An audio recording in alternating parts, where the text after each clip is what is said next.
လူတယောက်ကိုပေါ့နော်လောက်ချင်မှုအတွက်လာကားသူကသူ့ပေါ့ဟုတ်ကဲ့သူလောက်ခေါ်တော့အခုဒီဥက္ကိုနေလောက်ချင်မှုမှာစိတ်ခိုင်းသူကသူ့လို့အခုဘာကြောင့်တက်အပ်ပြောနိုင်တာလဲအဲ့ကိစ္စပတ်သက်ပြီးဘာကြောင့်တက်ပြောနိုင်လဲဆိုရင်သူကကျွန်တော်2006ခုနှစ်ရက်20ဝန်းကျင်ရက်20ကျော်လောက်မှာကျောင်းစီဖုန်းတစ်လုံးဝင်လာတယ်2006လား2016ဟုတ်ကဲ့2016 6လပိုင်း20ကျော်လောက်မှာကျောင်းစီဖုန်းတစ်လုံးဝင်လာတယ်ဖုန်းနံပါတ်ကအသစ်ဖြစ်တယ်ကျွန်တော်မှတ်မိသလောက်ဆိုရင်တော့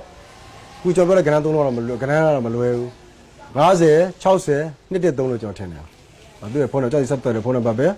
ကျွန်တော်ကောင်းမှတ်မိနေတယ်။အဲဒီကဏ္ဍမဲ့မလွယ်ဘူးရှင်းတော့နည်းနည်းလွယ်တော့မယ်အဲ့လောက်ပဲ။အဲ့တော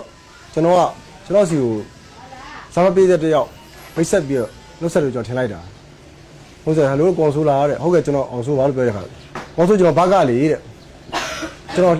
်မမှတ်မိဘူး။ဘယ်ဘက်ကလဲလို့ကျွန်တော်မှတ်မိလို့ပြောတော့မန္တလေးမှာခဏနဲ့တူနေခဲ့တဲ့အောင်ဝင်းစော်လေးလို့ပြောတော့အဲ့တော့ကျွန်တော်သိသွားတယ်။အဲ့တော့အောင်ဝဲစော်ကကျွန်တော်သိတော့ဆိုရှင်အရင်တော့တက်ကအရာရှိတယောက်ပဲနှစ်ပွင့်လို့ပြောတယ်မိမကိစ္စနဲ့ပတ်သက်ပြီးတော့ထောင်ကျသွားတယ်လို့ပြောတယ်ဗမာကြီးကျွန်တော်လည်းဆုံတဲ့ကျင်ကဒုတိယကျင်ဆုံတာမန္တလေးထောင်မှာအဲ့ချိန်မှာသူကဖျားခုံးနဲ့ထောင်ကျတာသူနဲ့ကြည်လင်းနေရအမှုတွေတွေစာအုပ်တွေကျွန်တော်အဆောင်တော့တူတယ်ခိုင်းချင်းမတူသူတို့နှစ်ယောက်ကအတူစားတူနေကြတာအဲ့မှာရင်းနှီးမှုရှိခဲ့တယ်အဲ့ရင်းနှီးမှုနဲ့ကျွန်တော်စကားပြောခဲ့ဘူးလေဘာပြောခဲ့ဘူးလဲဆိုရင်သူကရန်ကုန်ရောင်တန်းထဲမှာနေတယ်လို့ပြောတယ်သူမိခင်တော့အိမ်တော်နဲ့နောက်အိမ်တော်ကအချင်းဦးစီးကရာရှိလို့ပြောတယ်ပြီးခဲ့စနေကျော်ပြောခဲ့တဲ့စကားနော်။ရောင်လမ်းမှာအိမ်ထဲမှာဘလောက်လဲဘာကြောင့်ကျွန်တော်လည်းမသိဘူးအဲ့လိုပြောခဲ့ဘူးလေ။ကျွန်တော်လည်းအေးငါအစ်စိတ်ဂျပန်လမ်းမှာနေခဲ့လို့ပြောခဲ့ဘူးလေ။အဲ့စကားလေးကျွန်တော်မှတ်မိနေဘူးနော်။မှတ်ထားတာမဟုတ်လိုမှတ်မိနေကြတာ။အဲ့တော့သူကကျွန်တော်စီလာတဲ့ခါမှာအဲ့ဒီအစ်စိတ်ဂျပန်လမ်းမှာနေတဲ့ဆွဲစကလုံးတွေလို့မှတ်မိပြီးလိုက်လာတာ။လိုက်လာပြီးတော့သူကဘာကလို့အောင်ဝဲစောပြောချင်မှာကျွန်တော်မှတ်မိသွားပြီ။အဲ့မင်းဗမာလဲလို့ကျွန်တော်ခမန်းလန်းနဲ့ရောက်နေတယ်ဟာဘယ်လိုမင်းကလန်းနဲ့ရောက်နေတာကျွန်တော်မေးလိုက်တော့တော့ခမောက်တွေ့ရင်လို့တဲ့ကိစ္စရှိလို့ဆိုတော့အဲ့ဒါဆိုလို့ရှိရင်ကျွန်တော်ဒီဆိုင်လေးကိုဖွင့်မပြင်နေတဲ့အချိန်မှာကျွန်တော်မျိုးလေးပြန်ပြောင်းလာချိန်အဲ့တော့အဲ့ဆိုရင်မင်းဂျပန်လက်ကခေဆန်းလက်ဖိတ်ဆိုင်မျိုးရှိတယ်ခေဆန်းလက်ဖိတ်ဆိုင်လာခဲ့လို့အဲ့မှာဆိုင်ကြီးပဲဘလူမေမေတိတယ်လို့အဲ့ရဆောက်နေတယ်လို့ပြောရတယ်အဲ့ကျွန်တော်ဒီကနေပြီးခေဆန်းကိုထွက်သွားခေဆန်းမှာထိုင်တဲ့အချိန်မှာပဲဘတ်ဂျက်ကားစီထိုးဆိုင်လာတာကောက်တော့သူဆင်းလာကျွန်တော်စိတ်တွေးလိုက်တော့ဗောဒီကောင်ဆင်းပြေးလိုက်လာဗောကားနံပါတ်မှတ်ပြီကားနံပါတ်ကျွန်တော်မှတ်မိလိုက်ဘူးအဲ့ဒါကျွန်တော်ရဲ့ဟာကွက်တစ်ခုပေါ့ကားနံပါတ်မှတ်မိလိုက်ဘူးနော်သူကြောက်တယ်ပဲပေါ့သူကြောက်တယ်ပဲလာကျွန်တော်စီလာအဲကျွန်တော်လက်ဖိတ်ဆိုင်ထိုင်ပြီးလက်ဖိတ်တောက်တယ်မုတ်စားတယ်စလိတ်တောက်တယ်ကျွန်တော်စကားအလားပါတလားပြောကြတယ်ဟိုเจ้าဒီเจ้าလေးဟိုเจ้าလေးပြောနေတဲ့ကျွန်တော်အဓိကပြောချင်တာကတော့သူကကျွန်တော်ဟောဆိုရလို့တစ်ခုရှိတယ်တဲ့ခင်ဗျားလုံမလားဘာလုံလဲဒီတက်ပေးရမယ်တဲ့ဘယ်တော့ရမှာလဲဆိုတော့300 500တောင်ခေါ်ကြိုက်တာပြောတယ်လက်ရှိ300ပါတယ်ခင်ဗျာလက်ခတ်အလုံးလက်ခတ်မလို့လက်ရှိ100 300ပေးထားခဲ့မယ်ဒါတောင်းတော့ပြောအလို့တော့ခင်ဗျာတေချာလုပ်ပြန်လို့ပြောတယ်ဘာလို့မလဲကျွန်တော်တေချာမေးတဲ့ခါကျတော့နိုင်ငံခြားတန်တမတ်တရားကိုတတ်ပြရမှာတဲ့ဥက္ကုဒီလိုမပြောဘူးနော်ဘယ်နိုင်ငံဘယ်တန်မတ်တွေပဲအဲ့လိုလည်းမပြောဘူးတန်တမတ်တရားကိုတတ်ပြရမယ်လို့ပြောတယ်ကိုယ်နိုင်ငံကိုယ်လူမျိုးတို့ကိုယ်ဘာသာအတွက်အကျိုးရှိမဲ့ကိစ္စပြန်လားဒါတကယ်လို့အကြောင်းမျိုးထောင်ထဲဝင်သွားရင်လည်းကိုယ်သိက္ခာရှိစွာနဲ့ဝင်ရတာတဲ့ဒါပြောအရင်တစ်ခေါက်လို့လူရမျိုးနဲ့ဆိုင်ကဒါဂုံရှိပါတယ်တဲ့သူအဲ့လောက်ထိပြောတယ်အဲ့တော့ကျွန်တော်ဘာလို့လဲဆိုတော့ तू မသိဘူးဆိုတဲ့တော့လက်ရှိကျွန်တော်စာရေးဆရာဖြစ်နေပြီနော်စာအုပ်ရေးတယ်အများစုကစာရေးဆရာတောင်းမှတ်ကြပါဗျာကျွန်တော်စာအုပ်ရေးရလဲ तू မသိဘူးကျွန်တော်လက်ရှိစပင်ညက်စာနေလဲ तू မသိဘူးကျွန်တော်ကောင်းမွန်နေထိုင်ဆိုတော့ तू လုံးဝမသိဘူးဒါကျွန်တော်ဘာလို့ဒီကိစ္စကိုယုံကြည်စွာနဲ့လာပြီးတော့ပြောဆိုအနှံငှားတယ်လဲဆိုလို့ရှိရင်ကျွန်တော်ဆောင်းပြောလို့မန်းကြီးထောင်မှာကျွန်တော်ကဘာတင်းပါတယ်အာရပိုင်းတွေလည်း view မဆိုင်ဘူးတာမန်အကျဉ်းသားဆိုရင်လည်းအုပ်ချုပ်ပိုင်းအကျဉ်းသားဆိုလည်းခေါင်းထဲကိုမထည့်ဘူးကျွန်တော်ထိရသူအချိန်မီပြင်းပြထန်တုံ့ပြန်မယ်ဆိုတာကျွန်တော်ကွန်ပျူတာထုတ်မှုရပြနေတဲ့အတွက်ကျွန်တော်ဘယ်သူမှမထိကြဘူးကျွန်တော်အဲ့တိုင်းပဲဖြတ်တန်းခဲ့ပါတယ်ဟုတ်ကဲ့ဟို तू ကရောအဲ့ဒီမှာကိုငားတဲ့အချိန်မှာ तू ကဟိုလောက်ရမဲ့ तू ကဘာတူပေါ့နော်သူ့ကိုပြင်နောက်ကွယ်မှာဘာတူရှိတယ်အခုတို့လွတ်လာမယ်ဆိုရင်တော့ဟိုပါဘယ်လိုလုပ်ပြီးမှဘယ်လိုသွားမယ်ဆိုတော့ plan တွေချပြတာရှိအတိုင်းအတာတစ်ခုချပြတာ तू ပြောတော့ကျွန်တော်ပြန်ပြောမှာဆိုတော့ကျွန်တော်အရင်တော့တက်မှာကျွန်တော်2နှစ်ကျော်တောင်ထမ်းဆောင်မှုတော့ကြိုက်သူခလာ96မှာ2နှစ်ကျော်တောင်ထမ်းဆောင်ခဲ့မှုတော့ကျွန်တော်ကိုယ်ပိုင်နံပါတ်က94298ကျွန်တော်က98989မှာဆေးအောင်တယ်တက်ထဲဝင်တော့ဗောနော်တန်ဖြူဈေးကတိုင်းဖို့လေးမှာကျွန်တော်တင်တန်းတက်ခဲ့တာနောက်ပြီးတော့ကျွန်တော်ခလာ96ကြိုက်သူမှာတောင်ထမ်းဆောင်ခဲ့မှုတယ်တာသားဘောကနဲ့နော်တက်မှာအားလုံးကျွန်တော်စုစုပေါင်း2နှစ်ကျော်လောက်ကြာခဲ့တယ်2နှစ်ခွဲလောက်ကြာခဲ့တယ်အဲ့တော့သူကကျွန်တော်အဲ့ဒါပတ်သက်ပြီးကျွန်တော်တို့သိထားတာကျွန်တော်တန်းပြစ်တယ်ဆိုသူသိရတယ်ခမားတကယ်ဒီလိုလက်ခံမယ်ဆိုရင်တဲ့ငွေယူပြရနဲ့တော်တော်လိုက်ခဲ့ပါတော်တော်မှတက်ပြစ်သွားကျင်းကြပါတက်ပြစ်သွားကျင်းလို့ okay ပြီဆိုတော့မှမြို့ကပြန်တက်လာမယ်အလုံးလုံးမယ်ဘယ်နိုင်ငံတက်မှတက်မယ်ဥက္ကုလီတက်မယ်အဲ့ဒါမပါဘူး နော်တန်တမတက်တက်ပြန်ဆိုတာပြောတယ် ဘယ်တော်လို့ပြော DKB တွေကိုသွားမှာ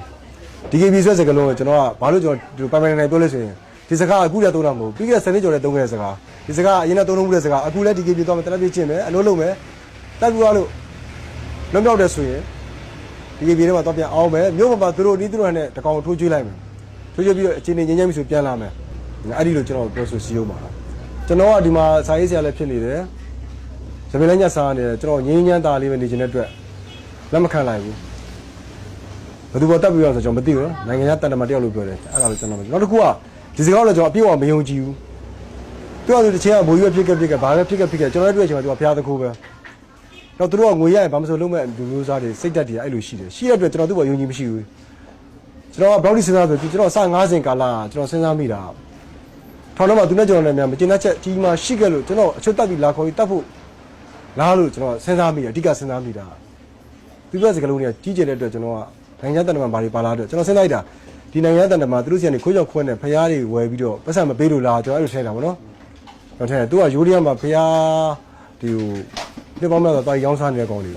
ူရီးယားသူကောင်းကျင်နေတယ်သူဖောက်တယ်အများကြီးရှိတယ်ကျွန်တော်ထင်တယ်အဲ့လိုမျိုးရှောက်တွေ့ရပါဗျာကျွန်တော်များတတ်ဖို့ချိုးတက်ပြီးလာခေါ်တာလားသုံးလို့ရှိရင်နိုင်ငံတန်တမန်များသူစီကဖျားတွေဝယ်ပြီးတော့ပတ်စံမပေးလို့များသူလောက်တာလားဗောကျွန်တော်အဲ့လိုထင်လိုက်တာဗောကျွန်တော်တွေးရတာမို့ရှောက်တွေးပြတယ်တရားတွေးပြတာဗောအခုဒီကြည်လင်းကိစ္စဖြစ်လာတော့မှကျွန်တော်လာပြောစကားအမှန်ဆိုကျွန်တော်သိတာအဲ့ကျွန်တော်ဗိုင်နေချက်ကျွန်တော်မှာကျွန်တော်အဲ့စကားပြောပြီးတော့သူတို့ကျွန်တော်အလုံးလက်ခံလောက်မေးအချိန်မှာကျွန်တော်စဉ်းစားအောင်မယ်လို့ပြောလိုက်တယ်အဲ့တော့သူနဲ့ကျွန်တော်နဲ့လက်မရထွက်တယ်အိမ်လိုက်ပို့မယ်တဲ့ကျွန်တော်သူ့အိမ်တိမခံဘူးကျွန်တော်မိဘအညူဝိုင်းနေတာဂျပန်လမ်းထဲမှာသူအဲ့လမ်းနဲ့သွားချတော့အဲ့ဒီဖုန်းနဲ့ပေးလိုက်လို့ကျွန်တော်လက်ဆက်တွေရတာတော့ဒီမှာနေဆိုသူမသိဘူးအဲ့နဲ့အိမ်လိုက်ခဲ့ဆိုကျွန်တော်အလိုက်မခံဘူးဒီထိပ်မှာစောင့်နေလို့ကျွန်တော်ဒီလမ်းထိပ်မှာသူ့ကားဆောင်ခိုင်းလိုက်တာသူကားဝဆင်းနေမှာကျွန်တော်စကားပြောလိုက်တယ်ဘာကားလို့ငါစာရေးဆရာလုပ်နေပြီလို့ဟာတော့အဲ့မှာသူနှစ်ဖူးသူရိုက်တယ်ကားပေါ်မှာကားရိုက်နေတယ်ဟာသိပါပြီဗျာသူနောက်သားရတော့ကိုရနော်သူကကျွန်တော်ထောင်ထဲမှာတွေ့ခဲ့တဲ့ပေတီကတ်တက်ပေဆောင်ပြောမကောင်းဆိုမကောင်းလူတယောက်ဆိုတဲ့အတွေးမျိုးမိုက်ဒီမကန်လုပ်ခဲ့တဲ့ပုံစံမျိုးနဲ့သူကဒီကောင်တော့သုံးလို့ရတယ်ဆိုပြီးသူလာတာမှကျွန်တော်ပြောင်းလဲနေဆိုတော့သူမသိလိုက်ဘူးသူကကျွန်တော်2006တည်းကွဲသွားတယ်2006မှာသူတို့ရဲကထွက်သွားသလားထောင်ပေါင်းသွားတော့ကျွန်တော်ဒီအဲ့မှာစကွဲသွားတယ်ဒီသူနဲ့ကျွန်တော်ကွဲကွာသွားတယ်ဒီ10နှစ်အတွင်းကျွန်တော်ပြန်လာတဲ့3နှစ်အတွင်းမှာကျွန်တော်စိတ်ကြီးပြောင်းလဲကျွန်တော်ဘိုင်လို့ဆိုသူဘာမှမသိလိုက်ဘူးသူကအရင်အတွေးမြင်နေမှာကျွန်တော်စီလာငားတာကျွန်တော်အဲ့လိုပဲသုံးတတ်တယ်အဲ့တော့သူကထိတ်မှာဒုက္ခနဲ့ထိတ်မှာကားရတယ်ကျွန်တော်အထဲဝင်လာတယ်ကျွန်တော်စာအုပ်တို့ယူတယ်စာအုပ်တို့ယူပြီးတော့သူ့စီကိုကျွန်တော်တော့ပေးလိုက်တယ်စာအုပ်ကဘယ်လောက်လဲ3000မှာကွာလို့မင်းကြီးတော့ပါလို့ရပါတယ်ဗျာရောဆိုကျွန်တော်9000အတွက်ပေးထားခဲ့တယ်ပြီးတော့ကျွန်တော်လည်းအဲ့နဲ့စာကြီးလမ်းကွဲသွားတယ်ဒါပေမဲ့နောက်တစ်ရက်3ရက်ကြာတဲ့အခါမှာကျွန်တော်စီကိုဖုန်းဆက်တယ်ဆိုတော့ကျွန်တော်ပြောတဲ့ဖုန်းနံပါတ်နဲ့ပဲထပ်ဆက်တယ်50 60 113မလို့ဒီစကနာမလွယ်လည်းကျွန်တော်နည်းနည်းလေးပဲလွယ်မှာဆက်တော့ကျွန်တော်ရဲ့ပြောတဲ့လေးတန်းလေးစကလုံးရသူလည်းအသက်ကြီးပဲသိဖို့ဗျာမလုပ်ချင်တဲ့ပုံစံတွေပြနေတော့ဒီချိန်3ရက်ဆက်ပြီးတော့ကျွန်တော်ဘက်ကထူးကြမထူးကြလိုက်ခါတော့စီမဆက်တယ်တော့ဘူးအဲ့ကိစ္စအဲ့မှလည်းကျွန်တော်ပြီးသွားကြပြီပြီးသွားပြီးတော့